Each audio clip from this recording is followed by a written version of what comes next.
Hi, everyone. Good afternoon. We are going to go ahead and get started, and we're recording today's NOFO briefing so that folks who weren't able to attend can use this as a reference for information if they plan to apply for the funds or want to learn more. So welcome. Good afternoon. My name is Rachel Stucker. I'm the Director of Housing Alliance Delaware.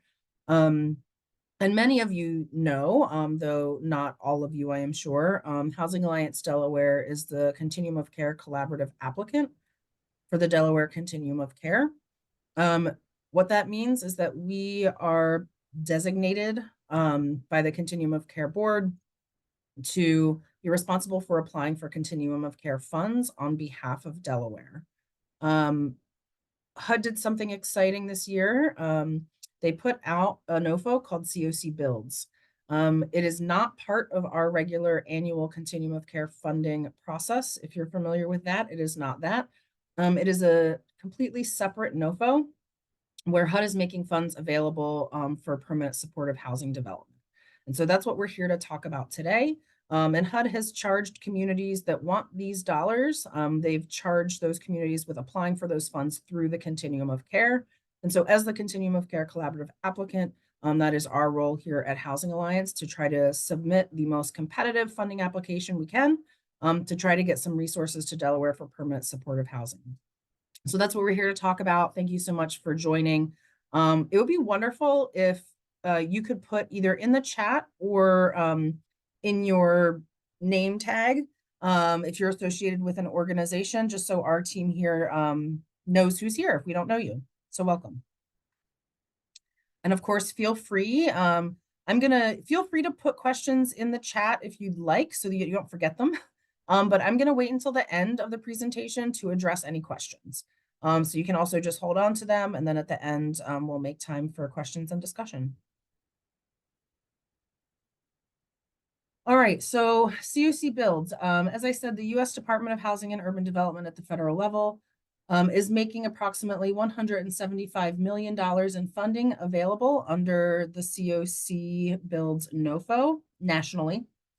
Of that amount, 65 million has been set aside for states that have populations below 2.5 million, as well as communities where there's only one continuum of care for the state. And Delaware actually meets both of that criteria. So we are hoping that means that what that means is that we may have hopefully a little bit of a better chance of getting some of those funds here in Delaware. HUD has said that they anticipate making about 20 to 25 awards nationally. So it is a competitive application. We are by no means guaranteed to receive the funding that we apply for. A big part of what that means for how we're organizing our work to apply here in Delaware is that we, of course, want to submit an application that's going to be as competitive nationally as possible, meets as much of HUD's criteria as possible, so that we can get those resources here to Delaware to create this type of housing that is very desperately needed. The funds must be used to develop new permanent supportive housing units for people experiencing homelessness with disabilities. So the people who will be served in the housing units created under this NOFO must be people experiencing homelessness according to HUD's criteria who have disabilities. And Delaware, given the size of our state and however HUD did the math, we have been told that we are allowed to apply for one project up to $10 million.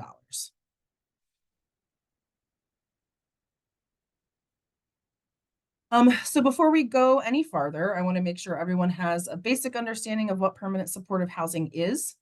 Permanent supportive housing is housing and services for this NOFO for people experiencing homelessness who also have disabilities.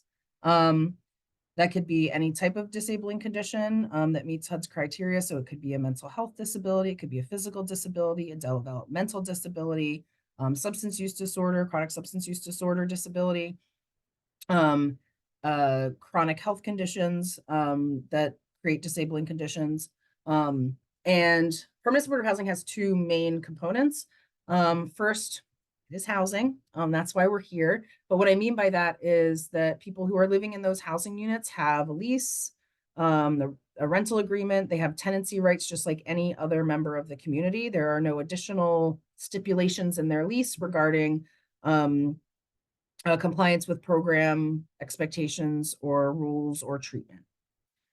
There are no clinical or programmatic preconditions to accessing that housing, meaning that the same expectations as you would for anyone in the community, people can enter that housing as long as they meet the eligibility criteria to do so, regardless of whether or not they're agreeing to participate in, for example, substance abuse treatment or do certain things related to taking certain medications, other types of clinical or programmatic preconditions.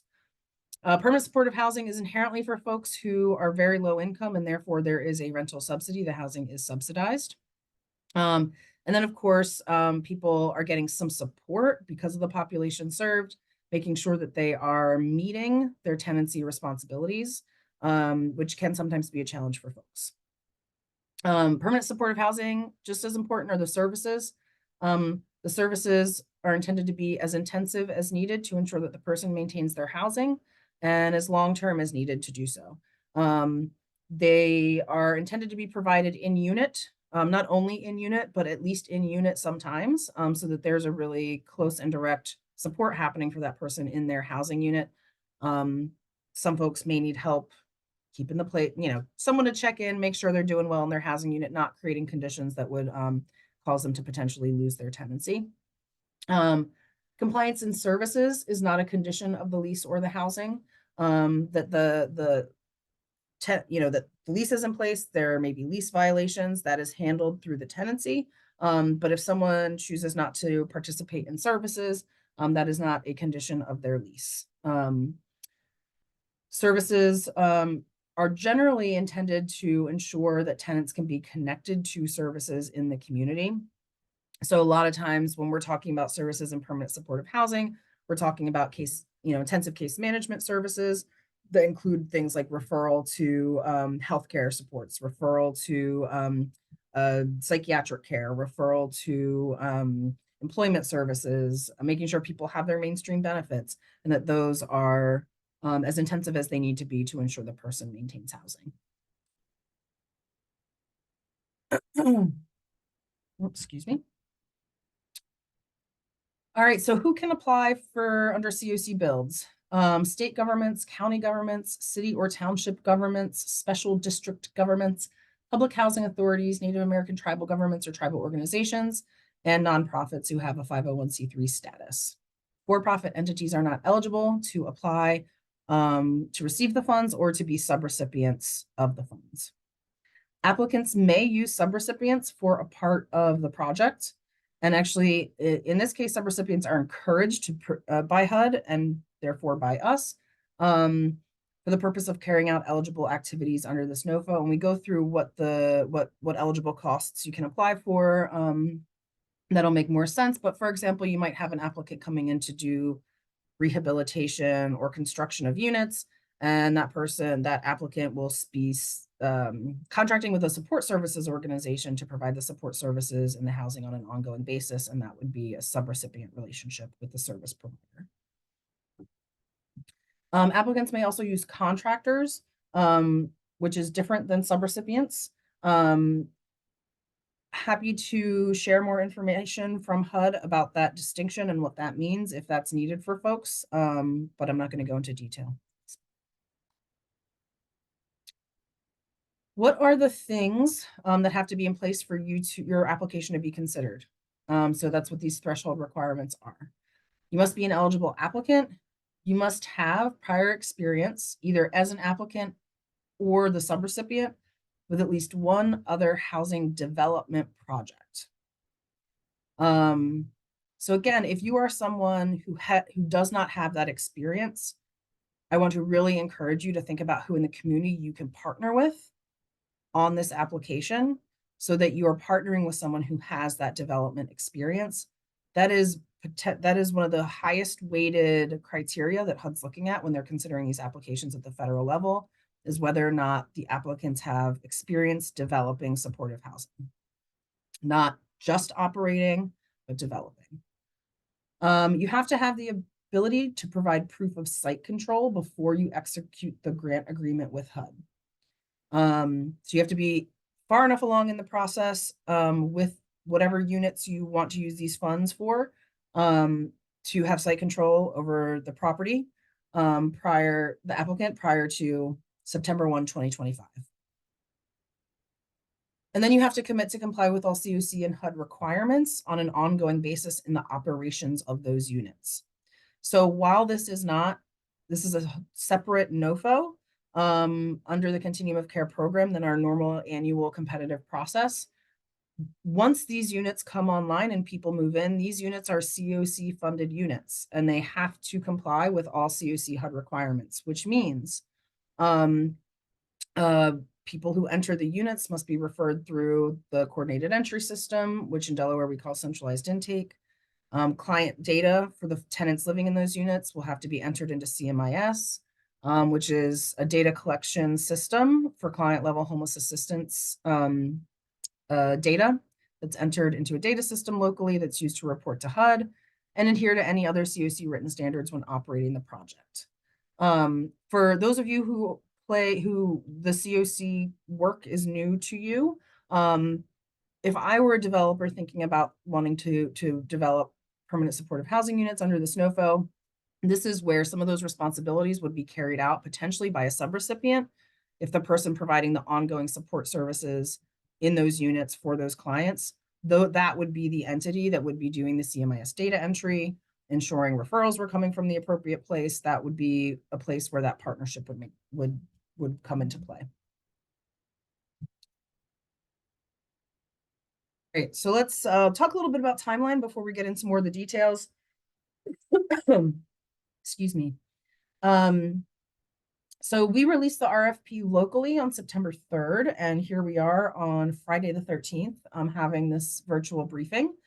The application deadline, so that's for when you would submit your application to us here at Housing Alliance Delaware, is 5 p.m. on Monday, October 7th.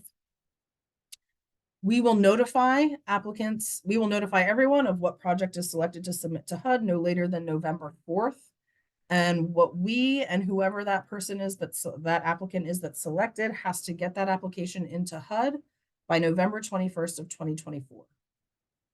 That's HUD's deadline to be able to submit to get these funds at the federal level. A lot of the way that we have organized the application for you to fill out and submit locally is based on HUD's criteria and questions. And so the idea is that you've already answered a lot of those questions, and we'll be doing some work to get it in the best shape possible for our federal submission. It won't be brand new stuff, although there will be some weird budget stuff that we probably have to work on because they're having us submit through grants.gov, and grants.gov has in my opinion, very funny and unpleasant budgeting tool that you have to use. But primarily, most of the narrative you've already taken a crack at, and we'd be working with the person to refine that and submit it to HUD.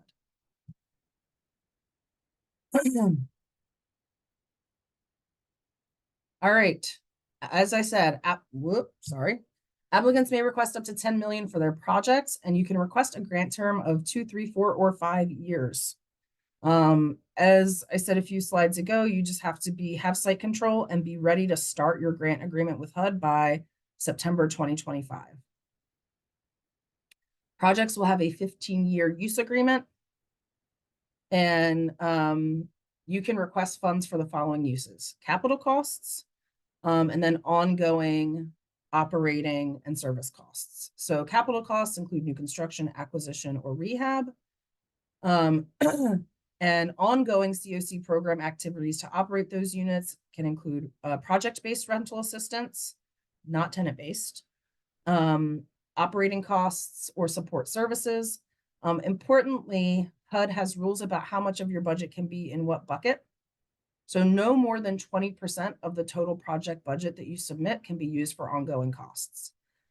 The intent of these funds isn't to support the operations of existing PSH units, it's to create more. And so what they want to see, some big applications for a lot of money to create more units through these, with the capital costs of construction, acquisition, rehab, and then the funds to provide that ongoing operational support What will happen if we have an applicant who we submit to HUD and is funded, that will become an ongoing operating project through the Continuum of Care funding program. It'll become a permanent supportive housing project in the CoC process annually. At least that is what HUD plans to do and has told us they plan to do. You can also request no more than 10% of the total project budget in administrative costs.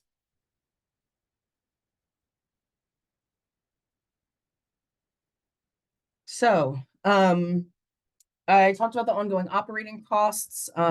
We are requiring that any applicant that comes in includes funding for eligible CoC program activities outside of capital costs, and to be prepared to continue to renew those funds through the CoC each year if those funds are awarded. I don't think anyone will argue against ongoing operating costs. That's usually the biggest gap that folks have in projects. But we do require that as part of your budget, as part of your plan for the project. As usual, there are requirements for match and leverage. So as it is with any other CoC funding, you're required to have 25% matching funds from other sources that are going to be used for eligible costs under your grant. There's a link to more information about match under the CoC program. I know different federal programs have different match requirements and details. So if you're not familiar with the CoC match requirements, please make sure to take a look at that. Leverage. So we will be prioritizing, because HUD is very strongly prioritizing in terms of how they're scoring projects. We will prioritize projects that can bring leveraged housing and healthcare or support service commitments to their projects. So healthcare, support services, or other housing resources that are going to supplement the work that you're doing to create these units. These are not a requirement, but they are highly and strongly encouraged, mainly because they will make your project application and our project application as Delaware much more competitive at the federal level to be able to get those funds.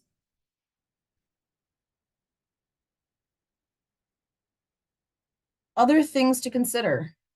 Actually, you know what, before I do that, a little more on leverage. We'll talk a little more in detail about it. This is very broad.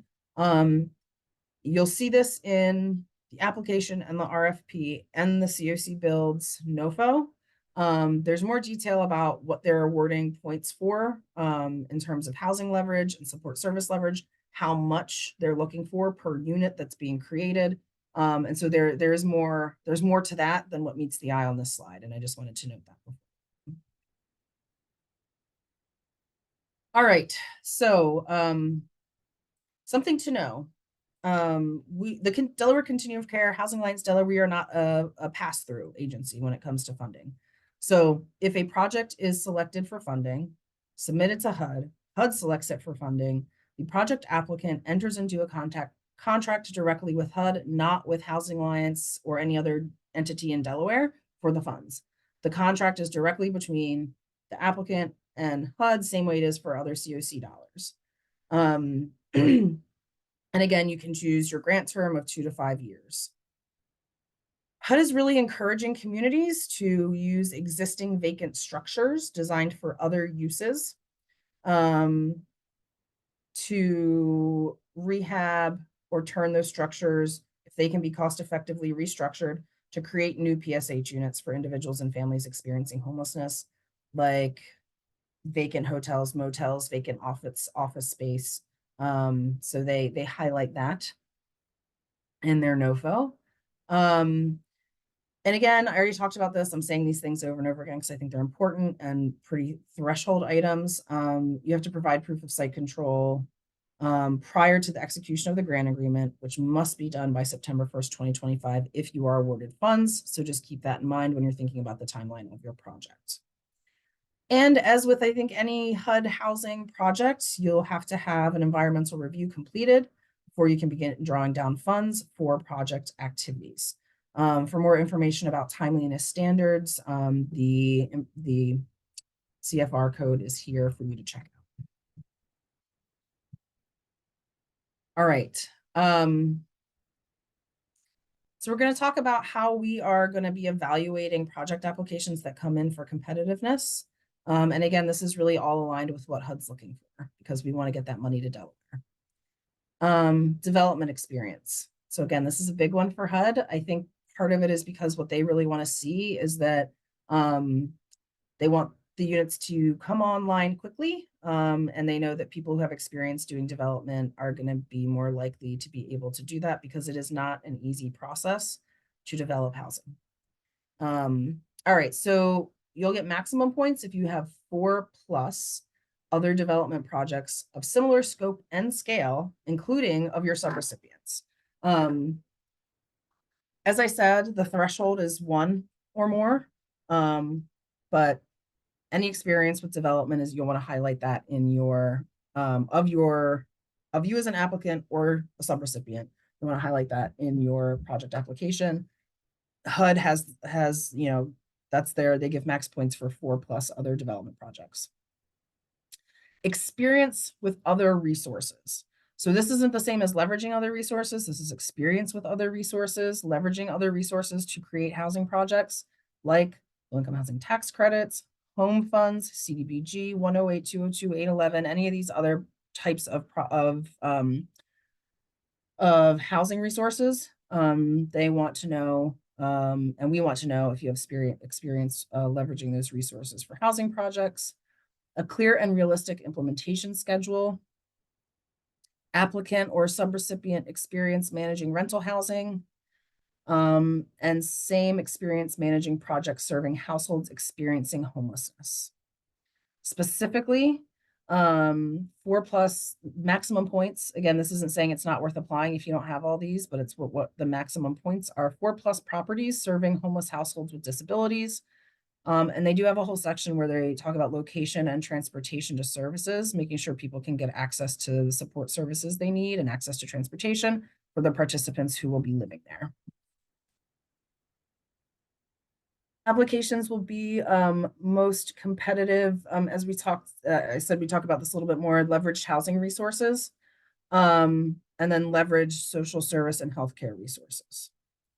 So you get maximum points if you have a project that leverages non-CoC housing resources for at least 50% of the total amount of funding being requested, or 25% of the proposed units. So if you're requesting, well, hold on, 10's not a great number. 10's usually a good number to use. 5, 10, 15, 20. If you're requesting 20 unit funding for 20 units, that would be 5 leverage resources for at least 5 units. So another housing resource is paying for 5 units.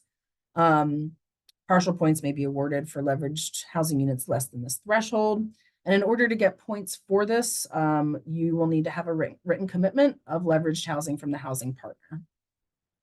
And there are some examples of non-CoC housing resources that if they are going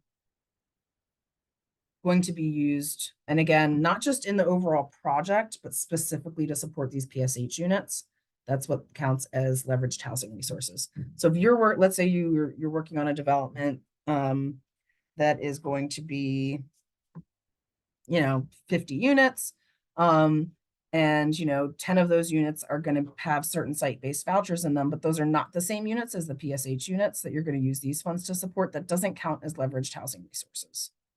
Now, if the whole project, the whole building is low-income housing tax credit funded, then it does, because then the units that are going to be used as PSH also have received that low-income housing tax credit funding. So just remember, when you're thinking about leveraged housing resources and housing projects, it's specifically supporting the PSH units, not just any other unit in the project.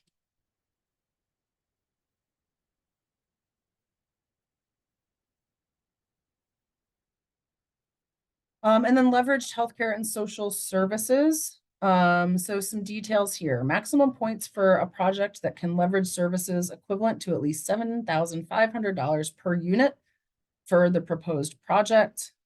I don't know why the housing list is in there. That's incorrect. I apologize. The LIHTC home HTF. Partial points may be awarded for leverage units less than this threshold.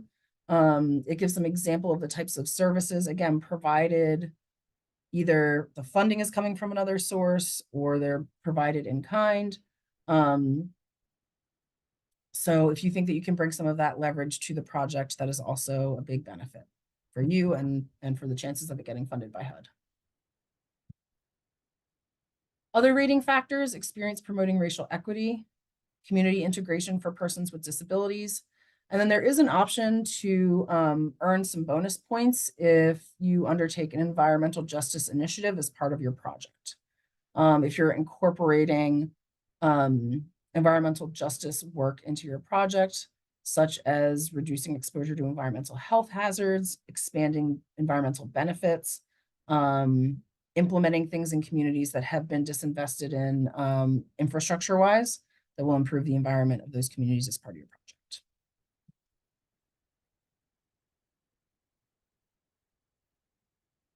All right, so how to apply. All of the information that you need, and hopefully you've already been to this website once, is on our CoC funding webpage. The link is there. You're going to receive all of these slides after today's briefing.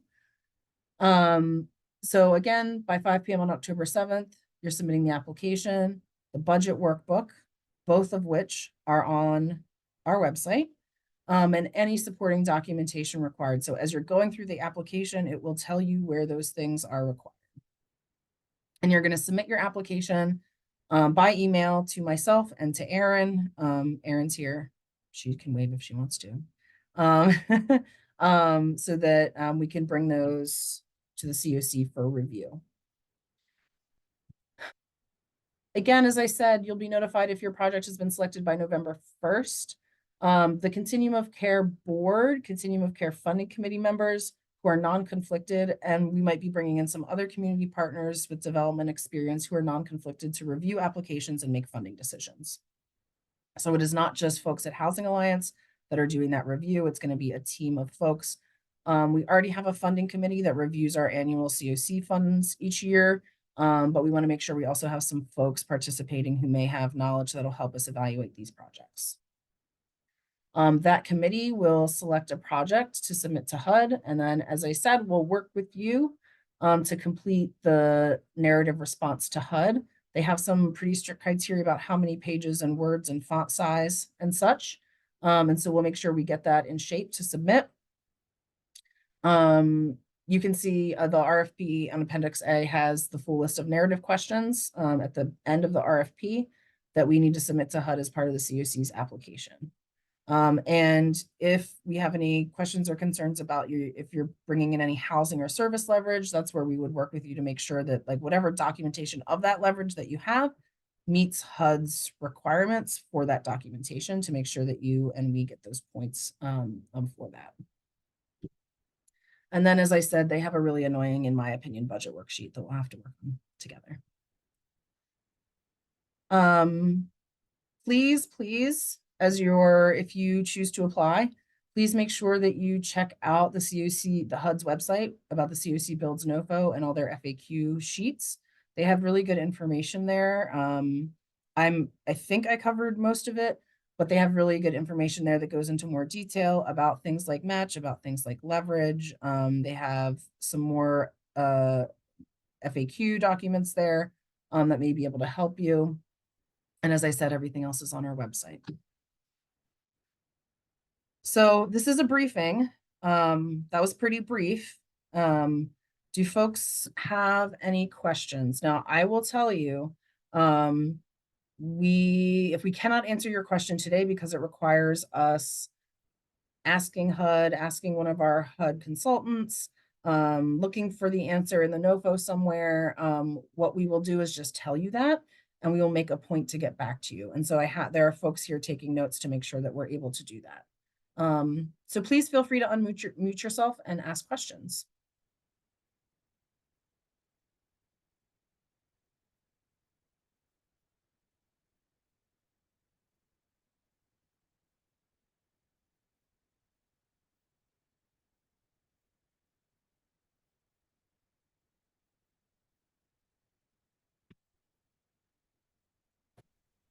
I'm sorry, Rachel, can you hear me? Yes. You said you're going to send this out today or tomorrow or next week. So we'll all have this Mhm. because I took a bunch of notes too, but there was a couple of slides that, okay. And if we have more questions after we get the full PowerPoint and we Of can course. email you guys our questions. Okay. Yes, Sounds yes, or, thank you. reach out if you wanna have a quick conversation, that sometimes is easier. But Okay. yes, please feel free to reach out. Um, it's n it's a pre compare okay. In the context of Housing Alliance, compared to the CoC annual NOFO, it's fairly simple. Um, from a NOFO RFP perspective. From the perspective of developing housing, that is not simple. I think we all know. So well, we want to do our best to support you in this process as a team here at Housing Alliance. And HUD knows this, which I think is a big part of why they're putting so much emphasis on experienced developers. We don't develop housing. And so we want to make sure we can answer your questions as best we can. We might pull in some partners to be able to do that if we need to. But I think that's why they're putting out through the CoC because they want to make sure the resources serve people experiencing homelessness with disabilities. Um, but I think that might be part of why they're putting such an emphasis on experience because they know that folks operating CoCs around the country are not the housing development experts. Got it. Thank you. Hi, Laura. Do you have a question? I do. Hi, Rachel. How are you? Good. How are you? It seems like the timeline's tight on this one, in terms of developing new units. So I understand, the experience factor, although I don't know how realistic this would be, unless you already have a project in development. With, Yes. with that being said, I don't know if you can speak to the community integration piece. I know that part of the NOFO is having applicants or sub-applicants look at vacant buildings or something they can transform. If you do have a multi-unit facility, building, what have you, I just don't know how that jives with the community integration piece. So you may not be able to speak to it. And it may be listed out in the NOFO, which I have not reviewed. I have to be honest. Thank you. Okay. So this is less about like number of units for people with disabilities in a particular location. Like Right. you could have 100 units in one building, all for people with disabilities. Not saying that's like a thing that you should go do, but like you could do that. But there are a lot of ways to do community integration that aren't just about the location of the units. Got it. So what it says on the website specifically, their one sentence about it is permanent. I'm sure there's more in the actual NOFO. Permanent supportive housing allows individuals to become integrated into their communities, fosters a sense of belonging and social connection, which is crucial for overall well-being. So Okay. I'll say that. So I think that you should be thinking more about how is the project being developed in the middle of a cornfield near nothing and people are going to be Right. isolated. Are people near transportation? Are there services available in the community? Is there going to be space in the property for people to come and do programming? And how are services going to be designed? So whether that's you or through a subrecipient to ensure that people are connected to the community.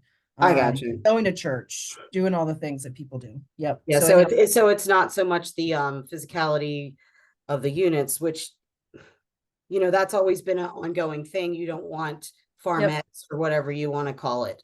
It's more about accesses to resources and community activity. I think I can follow. Yeah. So the detail in the NOFO says, let me see if I can just copy this and put it in the chat because this is a little bit obviously more information. Yeah. And, I was just thinking, from a state-owned property perspective, there's a couple places, that are empty, but they might not meet that criteria. And you may know which ones I'm talking about. I don't know if I do, but we should definitely use those. Yeah. Um, I mean, I always think about this community integration thing. It's something that I used to really focus on in my other role, so that some of those places can be somewhat isolated and, right. I'm detached from the community, so it's, may not qualify, I guess what I'm saying. And Yep. I'm also trying to think of the process of a state being an applicant with partners and how that would look. Because state agencies or state entities, would you apply as the state of Delaware or a specific agency like that? That kind of didn't make sense to me. So, yeah, so I don't know how the state would apply. That is beyond me, but Yeah, I could see, so I don't know, exactly what division someone's in and all that stuff, but yes, a state entity could apply as the state of Delaware in some capacity. The details of what that means, I don't know. Well, it's state division, I don't know. But yes, and then indicate subrecipients, like we are going to have a subrecipient that does the development, we're going to have a subrecipient that does the services. Like the state could apply and say, like, right. we want to create more permanent supportive housing. We've identified this developer as our partner for developing the units. We've identified the service provider for providing ongoing services, and this is going to be our operations budget, right? Like that is definitely something the state could do. Yeah, and with the timeline, it's not realistic. Just but because of the process that needs to occur, at this level, you know what I mean? But it's exciting. I'm excited because this is something that's much needed, and it's a great thing. And I hope that there's many applicants in a great project. Me too. Me too. Thank we you. got Hey, we got a Rachel, lot I of. have a question. Oh, sorry. Oh no, I was just gonna say we did get a lot of warning from HUD that they were going to put this out, but Yeah, we didn't get any details of what they were going to be looking for, what the expectations were going to be, what the time, like, and none of the details came out until the NOFO came out. yeah. So it would be nice if there was a little more time to have like really strategically developed some project proposals with community partners, for sure. It's still possible. I mean, there's some partners out there and people on the line that have things cooking. But I will So definitely say yeah, they did a national briefing and they focused a lot on if you get if you're getting home ARP money to do a housing project, if you are getting LIHTC, right? So the idea that it really is more geared towards projects that are in development. It doesn't have to be, but again, like yeah, if you have a project in development, these funds can go into your like capital stack of funding sources, and some of those units can be PSH, and you're going to bring a supportive service provider on to help operate them, right? Like, I think that would be the like ideal box, but that definitely does not mean it is the only box that can make that happen. Okay, Felicia, I'm sorry. thank you. No worries. I just, Rachel, if you had any guidance on whether it's best for the developer or the supportive service agency to be the main applicant, is there a preference? Does the committee look at that, etc.?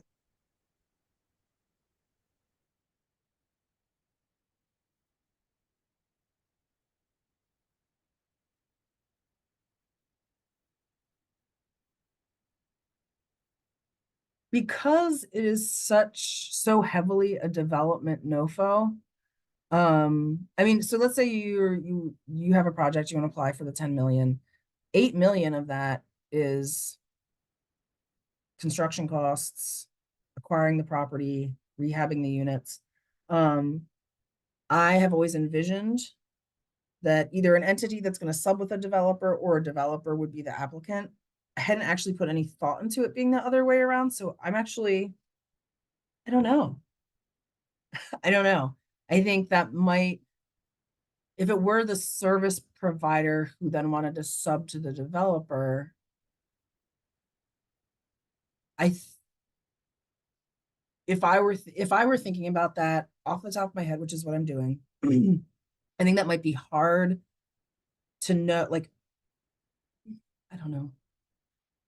You'd have to be the one administering the funds and getting the funds to the developer. And so I think whatever that means for your administrative and financial team, I don't know. That's what I would think about. Understood. Okay. Yeah. Thank you. Like the grant would come to you and you'd have to sub it out to them to do a bunch of development stuff. So if you were knowledgeable about that stuff, that might make it a challenge. But Right. Yeah, I'm thinking about a bunch of different scenarios, and that's why I was just wondering if you guys had a preference. So yeah, no worries. Thank you. Yep.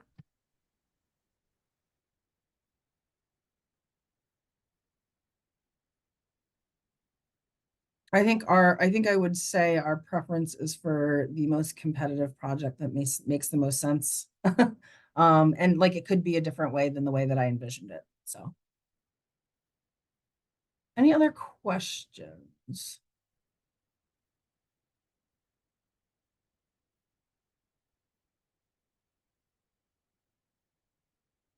All right, well, if any of you are under a tech development process, a housing trust fund development process, or any other types of housing development processes, and you want to talk to us about how this fits in or makes sense, let us know. Obviously, that's really what HUD's pushing, is leveraging those other housing resources.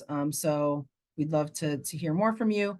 It is not necessary, so please make sure you reach out if you have any questions. That's to everybody. All right, I'm gonna let you all have some afternoon back on a Friday. I hope you have a great weekend, and be in touch if you'd like to talk more. Thanks, Rachel. Thank Appreciate you. it. Have a All right, great have a weekend, good one. everyone. Enjoy your Bye. weekend, everyone. Bye.